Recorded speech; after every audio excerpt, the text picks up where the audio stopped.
간호사에게도 간호사가 필요해. 안녕하세요. 지금 우리 간호는 간호사의 간호사를 진행하게 될 천방지축 백간호사 백승범입니다. 간호사 여러분, 어떤 고민 가지고 계신가요? 오늘도 간호사의 간호사에서는 간호사 여러분들의 평상시에 가지고 계셨던 고민들을 어떻게 해결할 수 있을지에 대해 이야기해보는 시간 가져보도록 하겠습니다.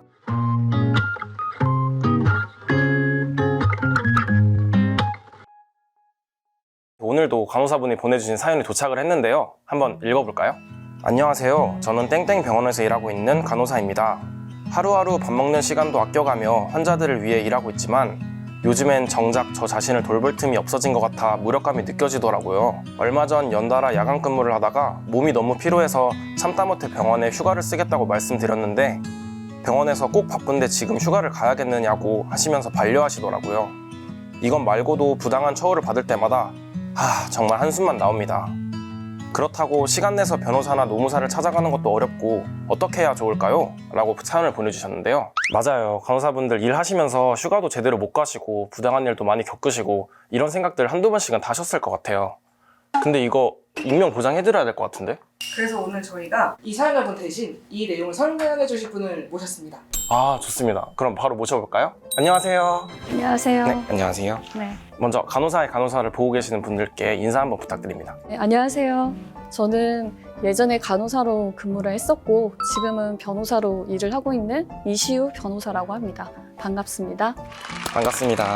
간호사로 일을 하시다가 지금은 변호사로 일을 하고 계신 거잖아요. 어떤 계기로 변호사가 되신 거예요? 의료사고나 이런 민형사 사건에 대한 판결 내용 이런 것들이 뉴스에 굉장히 많이 나와서 접하고 있었고 의료인으로서 법적인 어떤 책임에 대해서 그때부터 좀 관심을 가졌던 것 같습니다. 간호사로서의 어떤 사명감, 환자를 위해서 일하는 것도 굉장히 뜻깊다고 생각했지만 저와 비슷하게 생각하고 불안감을 느끼면서 일하는 간호사 선생님들이 굉장히 많이 있을 것이라고 생각을 했고 권리를 찾아가면서 할 수 있게끔 도와주자라는 어떤 그런 생각을 하게 되면서 변호사로 전직을 하게 된 것 같습니다. 아무래도 전에 이제 간호사로 일을 하셨다 보니까 네. 지금 현장에서 일하고 계시는 간호사분들의 고충을 누구보다 더 잘 아실 것 같아요. 보통은 이제 그럼 간호사분들이 변호사님을 많이 찾아오시나요?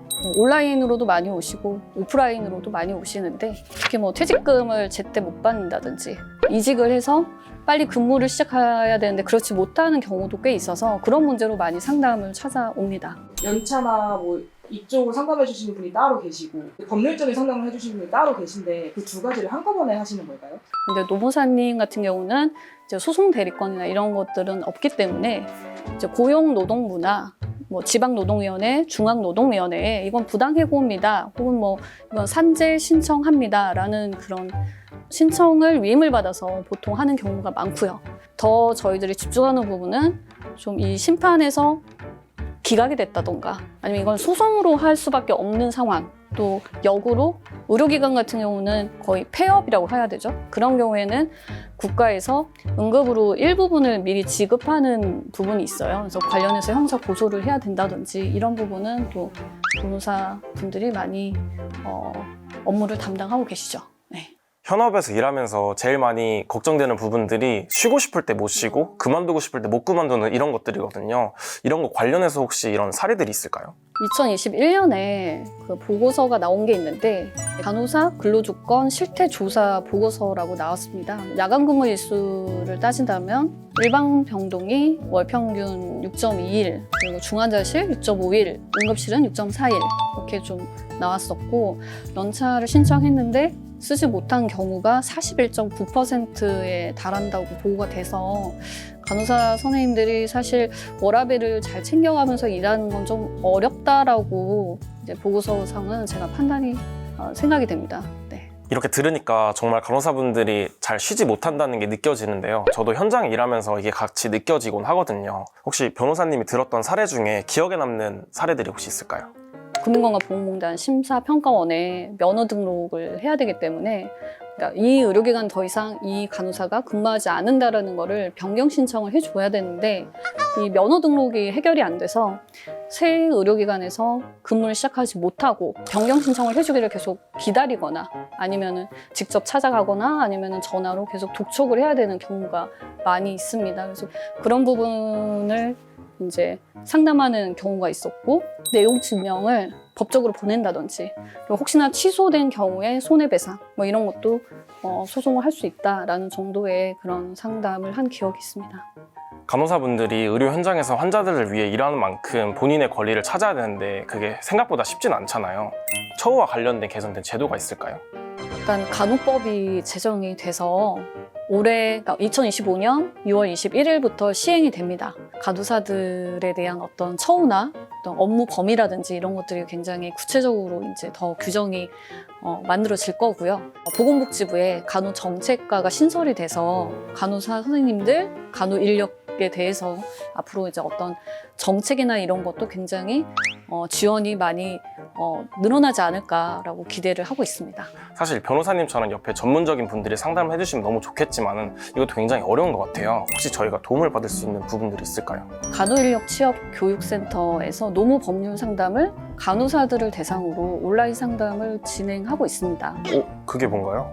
간호인력 취업 교육센터의 홈페이지에 접속을 하면 게시판을 통해서 온라인으로 글을 남겨주시면 답변을 성실하게 잘 달아드리고 있습니다.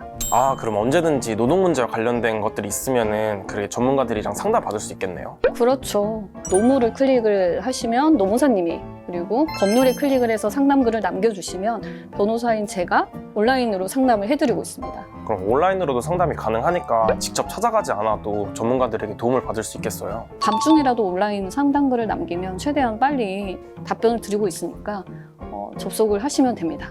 그럼 혹시 이게 익명 보장이 되는 건가요? 네, 익명 보장되고요. 안심하고 상담글 올려주시면 됩니다. 걱정하지 마십시오. 우리 사연자분도 간호인력 취업교육센터에서 전문가들의 도움을 받아 가지고 계셨던 고민들을 꼭 해결하셨으면 좋겠어요. 저도 꼭 기억해뒀다가 혹시 불합리한 일이 생긴다면 찾아가도록 하겠습니다. 네, 환영합니다. 자, 오늘 이시우 변호사님과 간호사의 간호사 함께 진행해봤는데요. 네. 혹시 현장에서 일하고 계시는 간호사 선생님들께 하고 싶은 말 있으실까요? 의료 사고라든지 또 의료 분쟁, 또 의료법 위반이라든지 이런 것들을 항상 맞닥뜨릴 수가 있는데 너무 일단 겁먹지 말라고 말씀드리고 싶고 특히 의료 사고와 관련 부분은 굉장히 많이 일어나고 있기 때문에 그러니까 여러 가지 상황을 전부 검토를 해본 다음에 지금 액션을 취하시는 것을 권해드립니다. 네, 간호사분들 노무법률 상담 서비스 많은 관심과 참여 부탁드립니다. 오늘 함께 해주신 이시우 변호사님께 감사드립니다. 네.